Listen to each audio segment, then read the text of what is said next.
Salut, lundi 6, le fameux lundi 6 octobre 2025.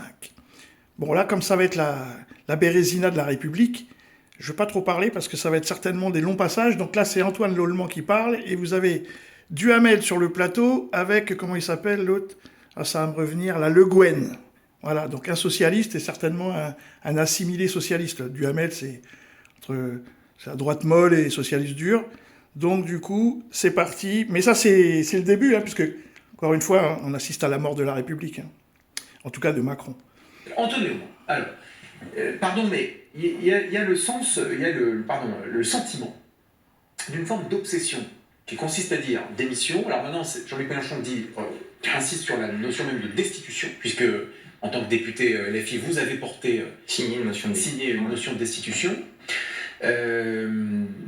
Mais au fond, ça c'est la décision du président de la République pour la démission, et la destitution, on sait bien quand on regarde vraiment de près les textes que ça paraît impossible. Non, je crois pas. Venir. Vous ne pensez pas? Non, je crois pas. Je crois que précisément la motion de destitution que nous avons déposée, alors cette fois-ci nous sommes 104 députés du nouveau Front Populaire à avoir signé cette motion de destitution, je crois que justement on est dans un moment politique où elle peut passer à l'Assemblée nationale. La question qui est posée maintenant, c'est est-ce que le bureau de l'Assemblée nationale se réunit en urgence pour étudier cette motion de destitution et la faire passer rapidement devant l'Assemblée nationale? Parce que là, on voit bien que c'est un affrontement qui peut avoir lieu entre un pouvoir législatif et un pouvoir exécutif. Et le problème qui est posé, tout le monde le dit. Vraiment, toutes les personnes avec qui je discute disent « Maintenant, ça suffit, Macron doit partir ».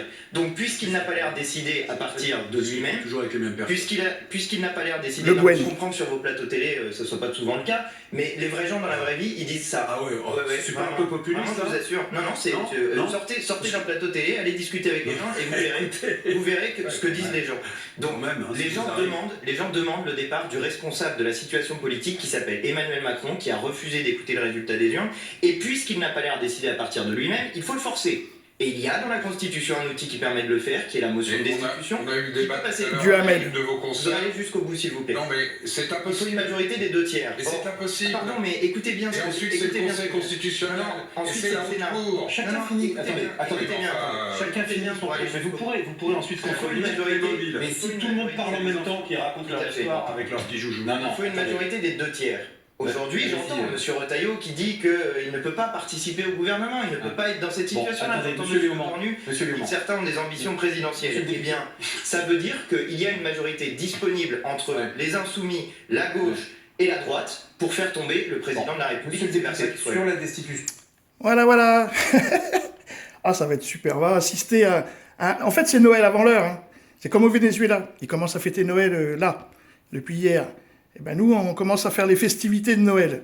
Donc vous imaginez l'apothéose. C'est peut-être l'article 16, par exemple. Salut les amis!